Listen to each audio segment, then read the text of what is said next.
My name is Olga. I'm the founder of the Academy of Smart Lawyers, or previously known as OSCEsmart. We have been training foreign qualified lawyers during the last 7 years to prepare and pass the solicitor qualifying examination. So we have been dealing with people from overseas, foreign lawyers, foreign students as well, who haven't been qualified in any jurisdiction. Also domestic candidates. So I have quite a vast experience. We help almost 350 people to qualify as English solicitors. So let's consider how long it's going to take you to prepare for the SQE1. Let's start from the most difficult categories of candidates. First, those are non-law grads, so people who studied something else. IT guys, I don't know, medical professionals. And here we have a few factors to consider. You might have some legal experience, and that's why something in your actual work pushed you to this qualification.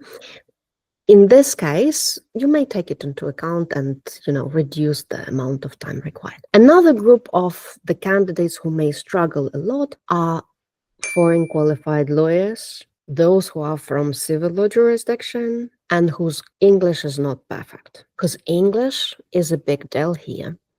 It's also kind of a difficulty, as well as your other studies, because the laws are very different. So you may confuse with your own home jurisdiction, and I know it, being a foreign qualified lawyer myself. And you have to distinguish those two things. It was slightly easier for me because I used to study in the UK. I did LLB and then LPC. But people who never studied in the UK, this is your category. For those both categories, it may take you from 1 year to 2 years. Let's be realistic.